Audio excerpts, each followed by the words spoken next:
Plainfield Township in Illinois stretches across the rolling prairie landscape, just about 35 miles southwest of Chicago's gleaming skyline.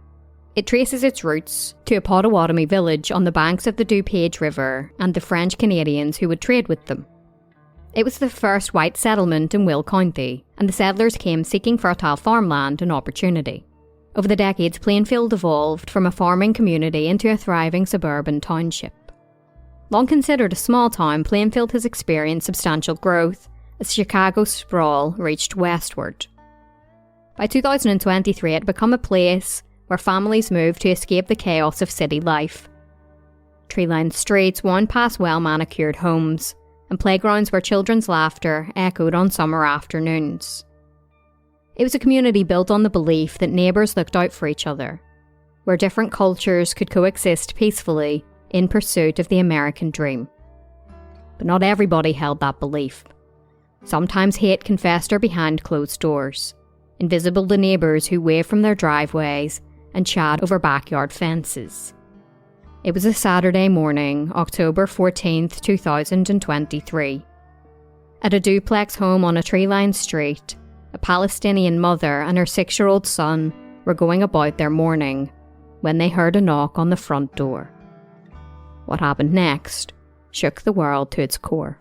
Male landlord is killing baby with a knife. Female is in the bathroom. Ambulance stage, possibly 2 stabbing victims, female and child. Female has been stabbed several times, actively bleeding.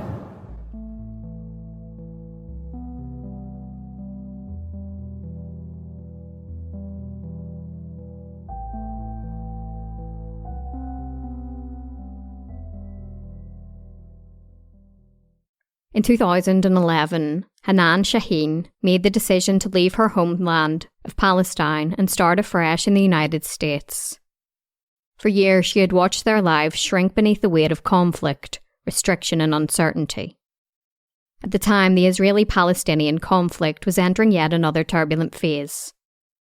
Though far from new, 2011 was marked by deepening political fractures and escalating tensions in the region.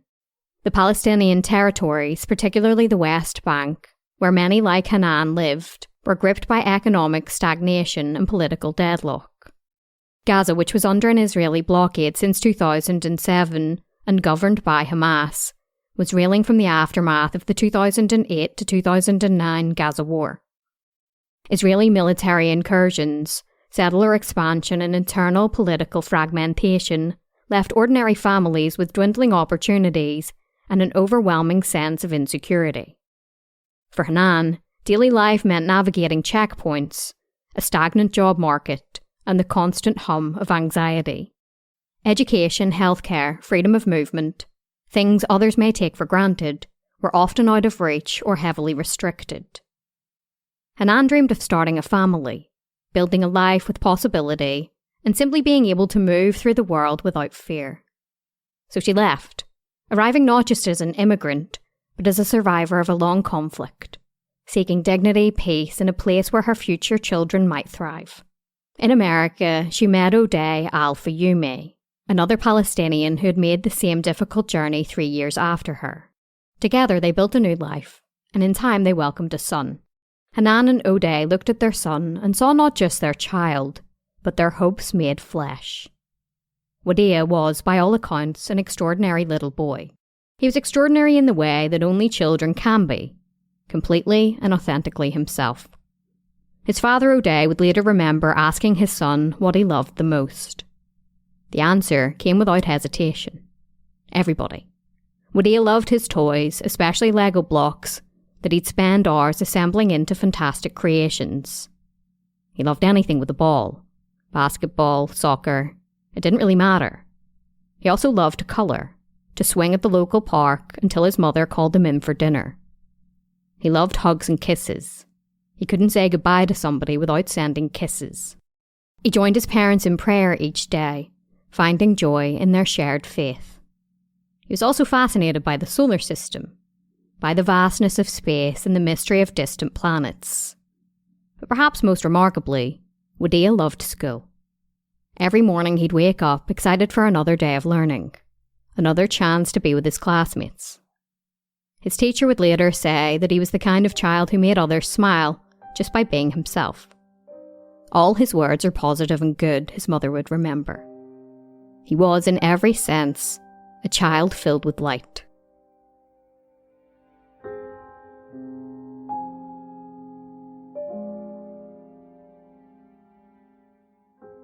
After Hanan and O'Day separated, she found herself looking for a new place to live with her son, Wadea. The search led her to a duplex near South Lincoln Highway in Plainfield, owned by a 71-year-old man named Joseph Zuba. Joseph lived on the upper floor with his wife of 30 years, Mary. They were offering 2 rooms on the ground floor for rent, $300 a month with shared access to the living room and kitchen. For a single mother trying to make ends meet, it seemed like a reasonable arrangement. During their in-person interview, Hanan was upfront about who they were.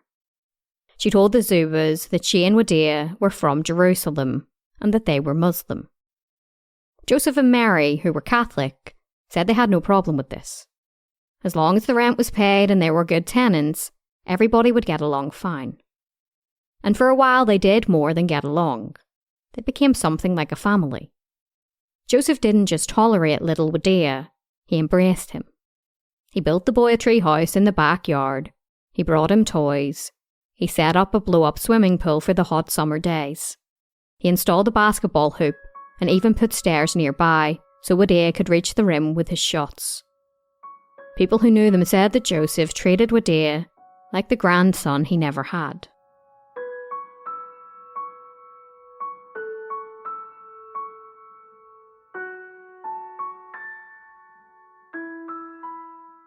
On the 7th of October 2023, the militant group Hamas launched a surprise attack on southern Israel, breaching the heavily fortified border fence that separates Gaza from Israeli territory. In a matter of hours, over 1,000 Israelis were killed and hundreds of others taken hostage. What followed was an immediate and massive Israeli military response, including airstrikes, a ground invasion, and a full siege on Gaza. The events of that day and what followed didn't emerge in a vacuum. Tensions between Israel and Palestine had been building for years. For decades, Palestinians in Gaza had lived under a suffocating blockade imposed by both Israel and Egypt. Over 2 million people, half of them children, were packed into an area just 25 miles long, with limited access to clean water, electricity, medical supplies, or even the ability to leave. In the months leading up to the 7th of October, tensions were already boiling. Israeli military raids in the West Bank had become increasingly deadly. Far-right ministers were pushing for more aggressive settlement expansion, and settlers had carried out attacks on Palestinian villages with impunity. Gaza, meanwhile, remained isolated and battered, its people paying the price for geopolitical deadlock year after year. So when the events of October 7th unfolded, there was a grim sense among many Palestinians and their supporters that this violence hadn't come from nowhere. It came from decades of dispossession, from statelessness, from a population repeatedly told that their lives mattered less. But in the West, this context was largely ignored. The dominant narrative was simple. Israel had been attacked and was defending itself. Any mention of the humanitarian crisis in Gaza or of Palestinian suffering was dismissed as justification for terror. And that narrative had consequences, especially for Muslim communities in the United States. In the weeks that followed, American Muslims began experiencing a sharp and terrifying increase in hate. It was a wave of Islamophobia that felt eerily similar, almost like a replay of the days after 9/11, where anti-Muslim hate crimes jumped 1,700%.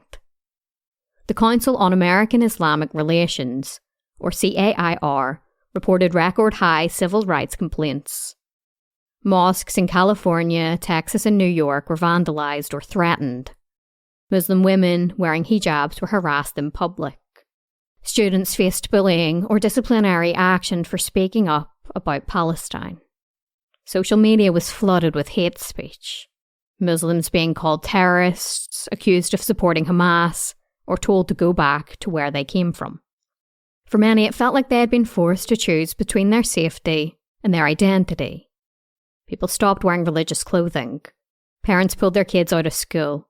Mosques had private security. The fear was real, and it was everywhere. And inside the duplex on South Lincoln Highway, something had shifted too.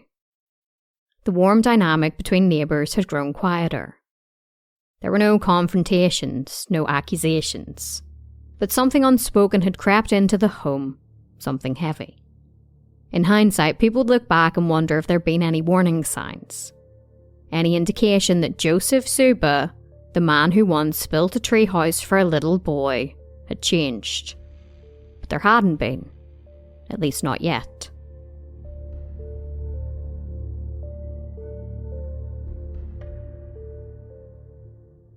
For Hannah and Wadea, life inside the duplex for the past 2 years had always been peaceful.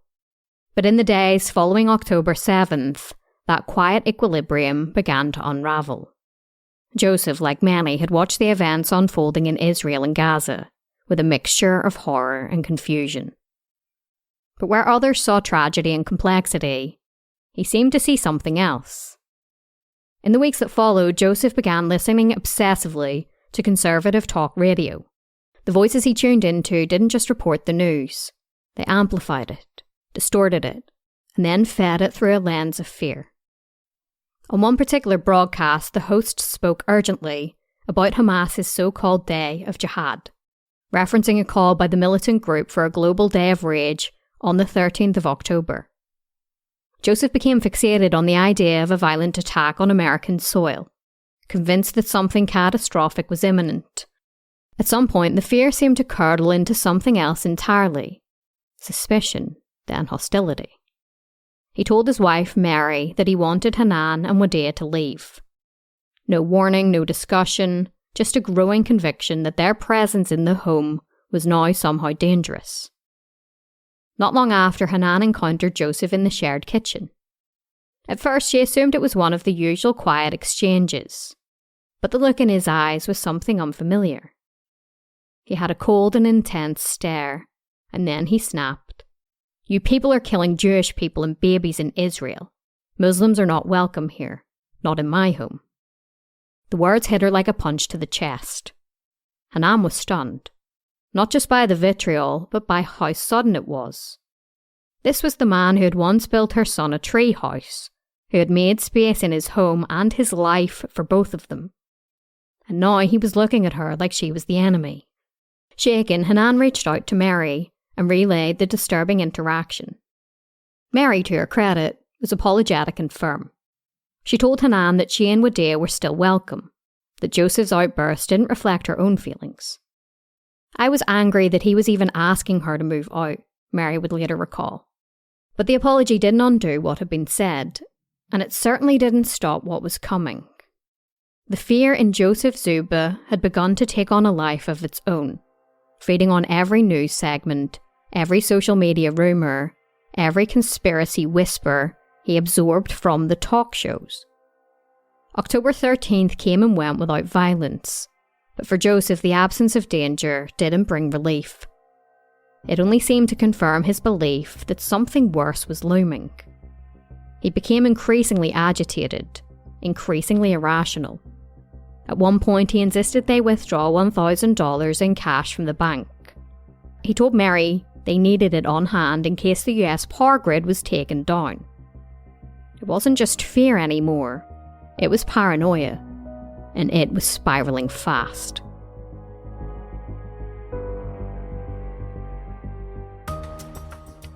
It was Sunday morning on October 14th, 2023. For Hanan and her 6-year-old son, Wadea, it began like so many other quiet mornings in their home. They had breakfast together, easing into the rhythm of their weekend routine. It was the kind of morning where nothing seemed out of place. No warning signs. No indication that within moments, the world as Hanan knew it would come crashing down. She was in the bathroom with Wadea getting ready to give him a shower when the calm was shattered by the sound of loud, angry banging on the bedroom door. The clock read just past 11:30 a.m. Confused and startled, Hanan stepped out to see what was going on. When she opened the door, Joseph Zuba was standing on the other side, and before she could say a word, he forced his way inside. "I told you to move out," he screamed, his voice filled with rage. Hanan tried to defuse the situation. She told him they were getting ready for the day. She was just trying to give her son a shower. But he wasn't listening. He followed her inside the room, the fury in his voice mounting. He then spat at her. "You people are killing Jewish babies in Israel, and you're doing nothing about it." Hanan's voice trembled. She looked at the man who had once been kind to her son and said, "Pray for peace." But those words only seemed to enrage him more. "You Muslims must die," he screamed. He shoved Hanan with such force that she fell backwards. Before she could scramble to her feet, Zuba was on top of her. He gripped her neck, trying to choke her, his hands finding her jaw as he pulled and pressed with violent strength. And then she saw it, a flash of silver, a blade drawn from a holder on his belt. And then the stabbing began. Hanan fought with everything she had. She tried to shield her body as the knife tore through her skin, her arms, her chest, her face. The pain was blinding, but the will to survive was stronger. Somehow, through the chaos, she managed to knock the knife from Joseph Zuba's hand. She grabbed it from the floor and turned it on him. In that split second, she was fighting not just for her life, but for her son's. But Joseph was stronger. He wrestled the blade back from her and resumed the attack. Standing in the doorway was little Wadea, his wide, innocent eyes frozen in horror as he watched the man he had once trusted assault his mother with a knife. Joseph then turned and looked at him. He said with an eerily calm voice, "Wadea, I will take care of you. I'll raise you. You will grow up with me and Mary. Don't tell people I killed your mom." And then as suddenly as it started, the attack stopped. Joseph stood up and left the room. Bloodied and gasping for breath, Hanan somehow pulled herself off the floor. She stumbled towards the bathroom, clutching her cell phone with shaking hands, and locked the door behind her. She dialed 911 and told the dispatcher what had happened. But then came the banging. Joseph was back. He was pounding on the bathroom door. And then she heard it. A scream, shrill, piercing, filled with terror. It was coming from another room. It was Wadea. And then his voice, high and panicked, called out, "Oh no." Hanan screamed into the phone, her voice breaking with desperation. "The landlord is killing me and my baby. He's killing my baby in another room." Yeah, we have the caller on the line is claiming that she's the mother of this child. We're still trying to get further. There's a bit of a language barrier on this. So far, what we understand is that the child is 6 years old. 1601 South Lincoln Highway. The female is claiming that the landlord has the child in another room and apparently is either stabbing or has stabbed the child.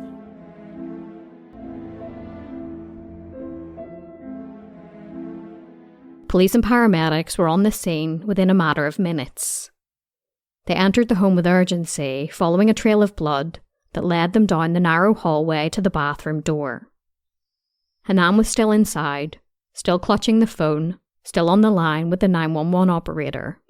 She hadn't dared move. "I'm too scared to do anything," she told them. She thought that she was dying. When officers finally reached her, they found her in a state of shock. Her face was covered in blood. Her voice was barely audible. She'd been stabbed repeatedly, in the chest, the mouth, the neck, and across her cheek near her eye. The pain, the trauma, and the fear, none of it had caught up with her yet. She was frozen. Is there a baby in the... My baby was in this room. Is there a baby in there? Where was your baby at? In the room with the bed? Was in the room, this room. Right here. So, man, just have a seat. They're back. Where's the baby at? Is there only one child? Yeah, okay, it's one out. Okay, you guys got the baby?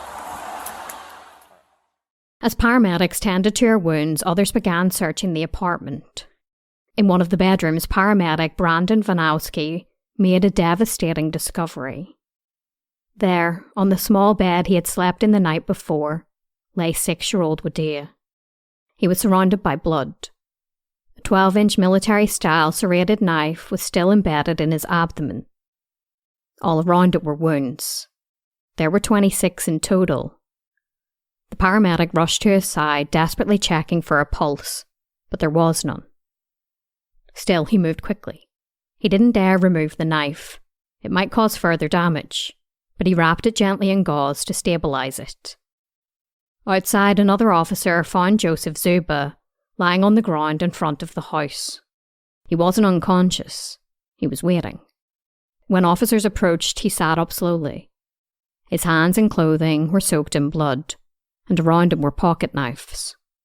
On his waist was an empty knife holster. It matched the knife found embedded in Wadea's stomach. He was arrested on the spot. Both Hanan and Wadea were carried from the home on stretchers, paramedics working frantically as they were loaded into ambulances. Sirens wailed as they raced towards the hospital, but it quickly became clear that only one of them would make it. Hanan, although gravely injured, was expected to survive. She had fought for her life, and in doing so had survived a brutal attack that might have easily killed her. But Wadea was different. The knife wounds had cut deep, through tissue, muscle, and organs. His heart had been stabbed multiple times. By the time the ambulance reached the hospital, there was nothing left to be done. Just days after celebrating his 6th birthday, Wadea Al-Fayoume was pronounced dead. He had been stabbed 26 times by the man who once built him a treehouse, who brought him toys, who told him he'd take care of him. As for Joseph Zuba, he was transported to the Will County Sheriff's Office. Along the way, he began to speak. He told the officer driving the vehicle that Hanan had been a trained fighter, that she had attacked him first. He rambled about being in danger. They were just like infested rats, he said. I was afraid for my life. I was afraid for my wife. I was afraid they were going to do jihad on me.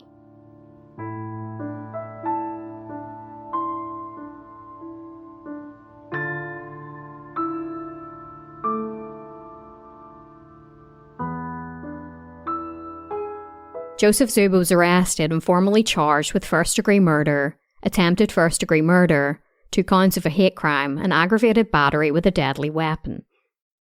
In the days following the attack, the Will County Sheriff's Office released a statement confirming what many already feared. Detectives were able to determine that both victims in this brutal attack were targeted by the suspect due to them being Muslim and the ongoing Middle Eastern conflict involving Hamas and the Israelis. The killing of 6-year-old Wadea Al-Fayoume reverberated far beyond the quiet suburb of Plainfield, Illinois. It made international headlines. His name appeared on banners and candlelight vigils across the world. His face became a symbol of something bigger, the innocent lives caught in the violent wake of global conflict and rising bigotry. Ahmed Rehab, the executive director of CAIR Chicago, spoke to a sea of mourners and reporters and said, "They were not only attacked for their personal identities, but for their ethnic and religious identities that we all share. They were picked almost randomly to represent all of us, and so in that sense we were all stabbed, we were all wounded, we were all killed that day." Wadea's uncle, Yusuf, stood before the press with tears in his eyes and a trembling voice as he said, "We are not animals, we are humans. We want people to see us as humans, to feel us as humans, to deal with us as humans." Another uncle, Mahmoud, reminded the world of what was lost. He was a 6-year-old boy. Like any other 6-year-old, he liked to play. "I just want to tell the whole world, we live in a country called the United States. We're not at war, and we're not going to bring war here too." But for many, the war had already come, through the screens, the headlines, and the language used to describe it. Critics pointed to the media, accusing them of fanning the flames of hatred, of framing Palestinians only as aggressors and rarely as victims. They spoke of how coverage on October 7th focused almost exclusively on the Israeli deaths, without acknowledging the years of occupation, siege, and suffering that preceded it. The context, they said, was crucial. but it was glaringly absent.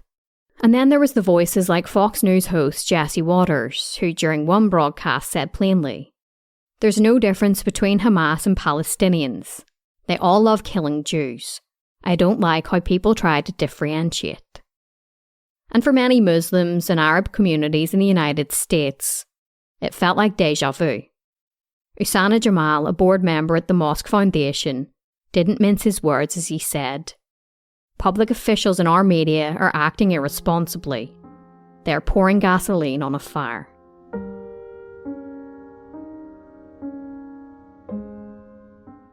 The next day, the community gathered in Bridgeview, Illinois, a town with deeply rooted Palestinian population, to say goodbye to 6-year-old Wadea Al-Fayoume.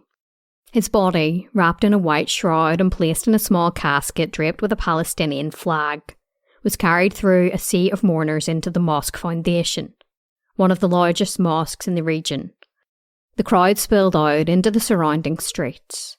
Many people were weeping.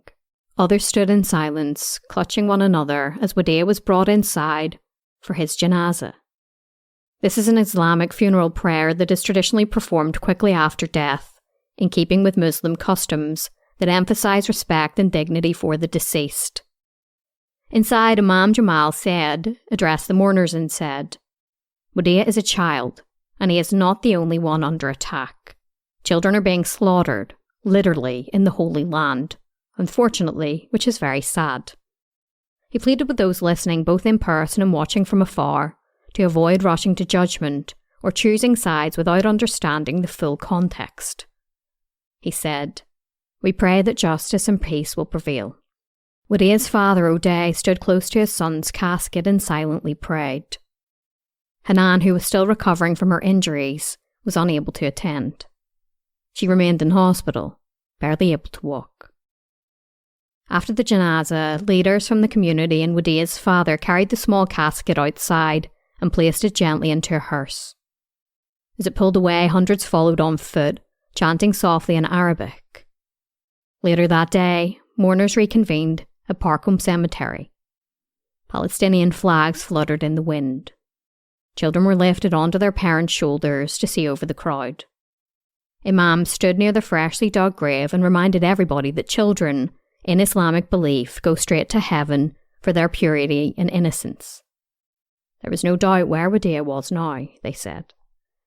Imam Omar, who travelled to be there, addressed the mourners and said, "This graveyard is a reminder. It's a reminder for all the children in Gaza.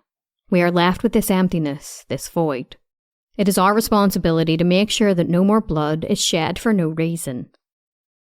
The funeral costs were entirely covered by the community.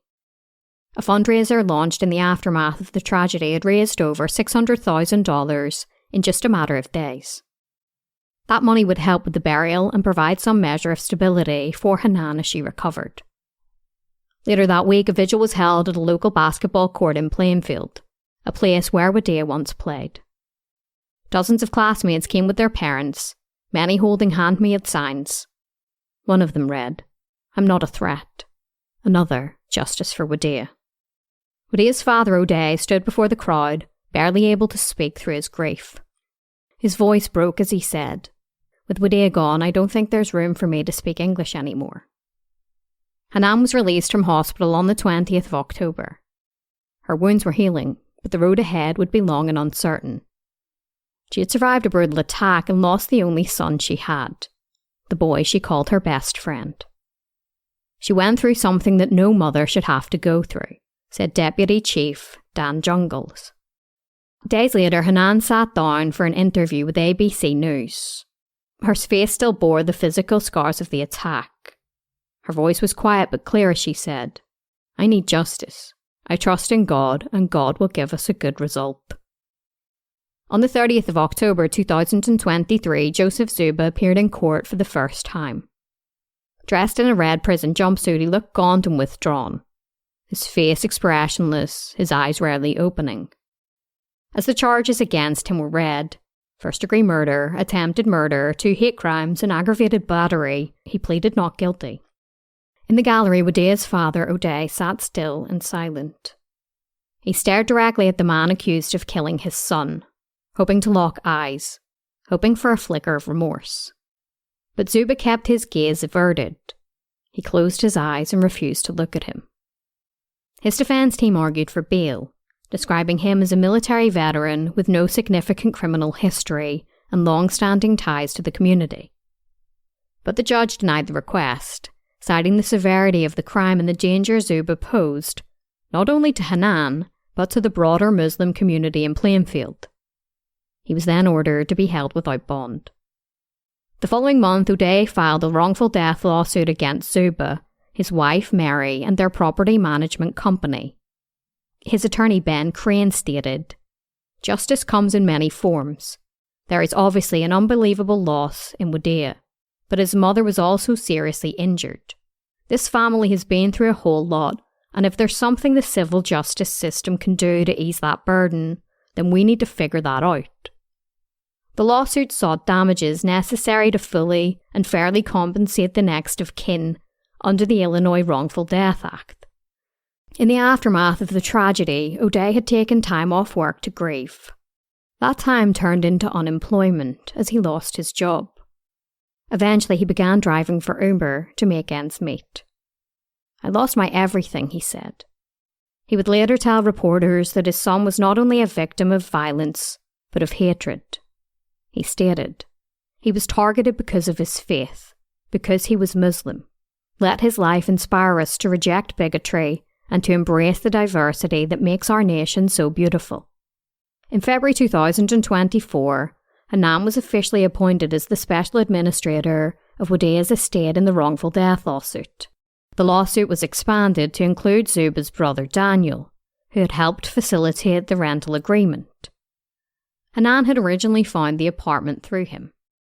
The suit alleged that Mary and Daniel had failed to warn Hanan that Joseph held extreme dangerous beliefs about Muslims and Palestinians, beliefs that had grown increasingly unstable in the days before the attack. Hanan had considered moving out, afraid of Joseph's escalating hostility. But Mary had told her not to worry. She said that Joseph would leave if it came to it, that Hanan and Wadea were safe. After Joseph's arrest, Mary filed for divorce. That lawsuit is still ongoing today. As the court case wound through the system, the community did what it could to carry Wadea's memory forward. On the 1-year anniversary of his murder, residents gathered in Settlers Park in Plainfield for a memorial. Tricia Mathias, one of Wadea's teachers, stood before the crowd and said, "Wadea is continuing to make a difference in people's lives. My goal for my students is for them always to become something. He inspires me every single day." Wadea also spoke. His voice trembled, but he wanted people to know that his son was never far from him. He stated, "He's still alive in me. I talk to him. I hear him. I see him. I know he's in a good place right now."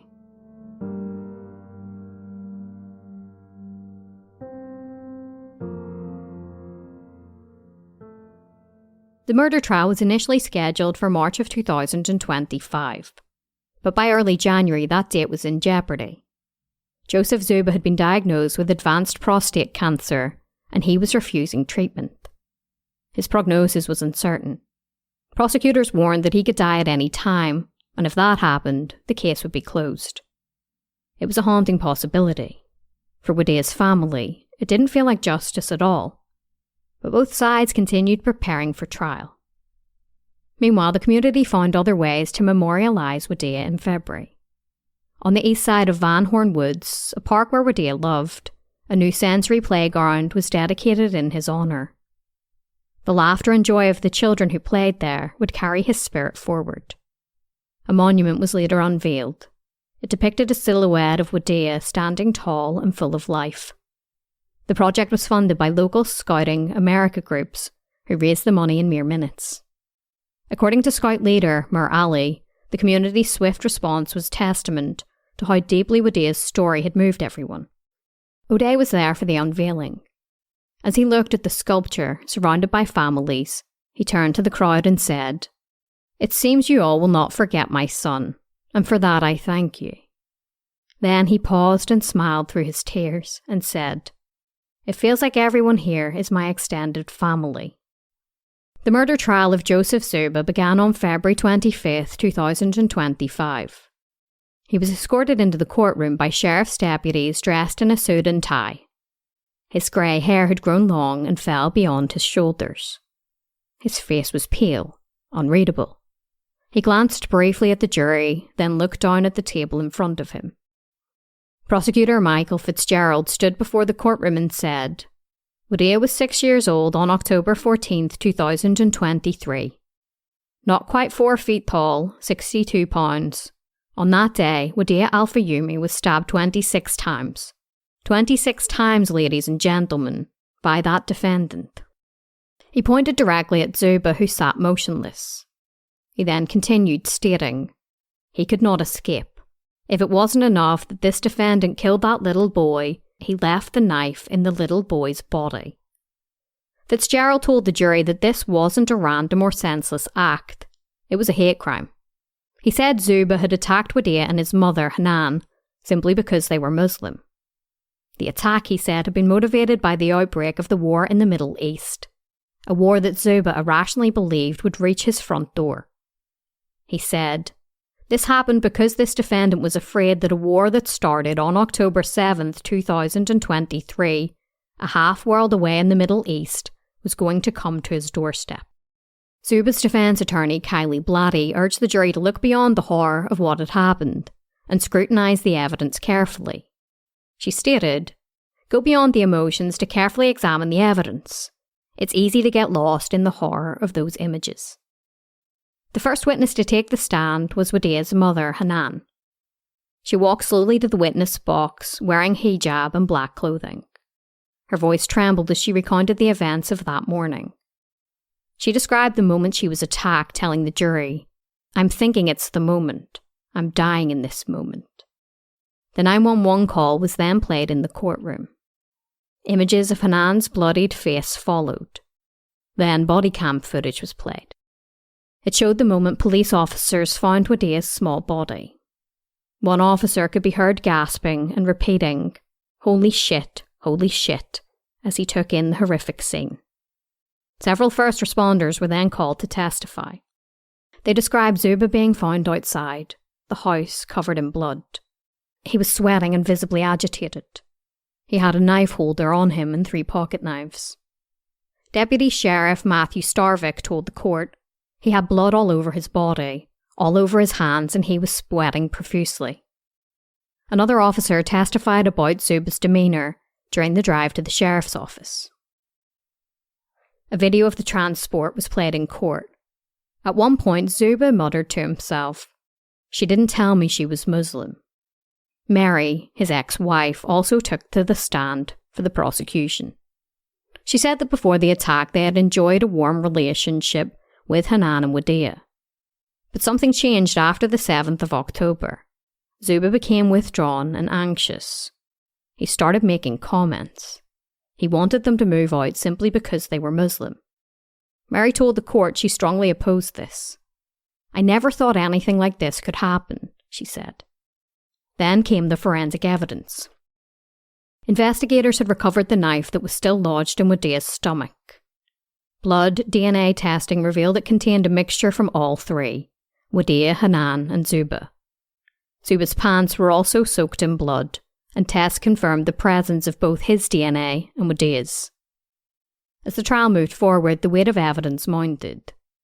Despite the defence's claim that the full picture hadn't yet been seen, the picture unfolding in court was already devastatingly clear. During closing arguments, the prosecution reminded the jury of exactly who Joseph Zuba had become in the weeks leading up to the murder and what he believed. Prosecutor Christopher Koch played the video of Zuba in the back of the patrol car once again. Then, looking directly at the jury, he said, he thinks they're rats. What do you do when you have an infested rat situation? You exterminate. And that's what he did that day. The defence, led by George Leonard, tried to cast doubt. He criticised the police investigation, pointing out that a blood-soaked blanket found near Wadea hadn't been tested. He questioned the severity of Hanan's injuries and scrutinised her testimony. It was an attempt to plant the seed of reasonable doubt. But the prosecutor didn't let it slide. He turned back to the jury and made it clear that the defence attorney's veiled insinuation was that Hanan had killed her own son. He told them, that's what he's really trying to say, that she did it, but it makes no sense. The jury had seen the evidence. Zuba had been found drenched in blood, the sheath to the murder weapon had been on his person, his DNA was on the knife that was still lodged in Wadea's body. And those muttered words in the patrol car, she didn't tell me she was a Muslim, were as close to a confession as it gets. There is zero doubt in this case, the prosecutor said. The jury agreed. After just 90 minutes of deliberation, they returned with their verdict. Joseph Zuba was found guilty on all charges, including the first-degree murder of 6-year-old Wadea Al-Fayoume. The verdict brought a measure of justice, but not closure. Habib Ayoub, executive director of the American Arab Anti-Discrimination Committee, later said, "Today's verdict delivers a measure of justice for Wadea Al-Fayoume's family and sends a clear message that hate-fueled violence has no place here. We will never accept nor forget that a 6-year-old child lost his life because of dangerous anti-Palestinian rhetoric." Ben Crump, the National Civil Rights Attorney representing Hanan, echoed the sentiment and said, "This verdict is a measure of justice, but the work continues. We must honour Wadea's memory by fighting hate and working towards a future where every child is safe, valued and free from violence." Wadea's father, O'Day, tearfully added, "I pray that this senseless loss is the last that we see and that no child would suffer what my beloved Wadea had to go through." On the 2nd of May, Joseph Zuba was brought back to court to be sentenced. Wadea's family were present. They gave emotional victim impact statements describing the void the murder had left behind. His grandfather, Mahmoud, turned to Zuba and asked, "Why did you do it, Mr. Joseph? Say something." But Zuba stared straight ahead and said nothing. Mahmoud continued with his voice cracking. "We need to know. We deserve for Mr. Joseph to explain his acts. One stab was not enough. Give the father that peace of mind who had all the plans for his future." Joseph Zuba never spoke. He was then sentenced to 53 years in prison. At 73 years old, it was effectively a life sentence. But prison wouldn't hold him for long. On the 24th of July 2025, less than 3 months after his sentencing, Joseph Zuba was found dead in his prison cell. He had been receiving round-the-clock medical care for stage 4 prostate cancer. The official cause of death was listed as natural causes. No autopsy was performed. Following his death, Ahmed Rehab, executive director of the Council on American Islamic Relations Chicago, released a statement which read, "This depraved killer has died, but the hate is still alive and well. Wadea was stabbed to death 26 times for being Palestinian. 2 years later, even as we speak, thousands of Gazan children are being shot, bombed and starved to death for being Palestinian. It's the hate that must die."